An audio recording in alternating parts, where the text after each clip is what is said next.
the slipstream as they begin the climb up Radion and along the Camel. Why Formula One is a sport? You might think it's not because it's a car you're just driving along and you turn right and left, but it's not, it's really not. It's not your typical car. A F1 car goes super duper quick and it brakes hard.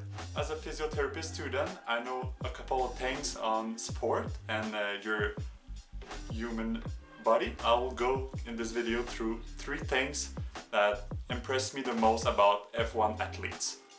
So here we go. If you compare a normal car to an F1 car, if both of them goes at the same speed, the F1 car is going to brake so much harder. So because it brakes harder, your neck's going to go forward because of the inertia. So you need a good control of your neck to stay at this position and be able to see around you and continue on the track. If you take a normal person in a F1 car, you'll see that he will not be able to control his neck back and forward on each shift because he doesn't have the strength. On a normal track, for example the Melbourne Grand Prix in Australia, on the first corner you'll see the F1 car driving 300 kilometers and he's gonna sustain about 6 Gs on the first corner. So his head's gonna bounce, but because those drivers are training their neck, they're gonna be able to sustain this amount of Gs and be able to see where they're going.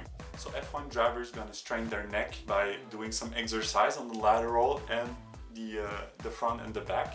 2 of the most important muscle on the neck is the trapezius. It goes on your neck and goes through your back.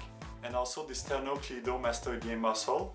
It does the inclination of your head, a little bit of flexion, a little bit of rotation. It's really important for F1 drivers. The other important thing as an F1 driver is to have good reflexes.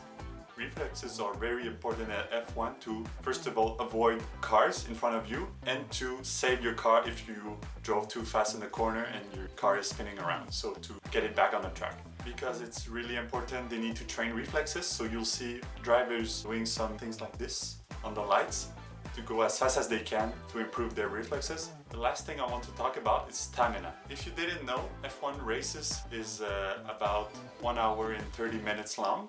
So they need to sustain a lot of Gs in the corners and the braking. And they also need to sustain a lot of heat in the car, in the cockpit. So for example, if you take Singapore, it's one of the hottest races in the calendar. So inside the cockpit, the driver is going to sustain about 60 degrees Celsius, which is a little cooler than your typical sauna. So imagine 1 hour and 30 minutes in a sauna, braking and turning about 6 Gs of force on your neck and your body. That's crazy.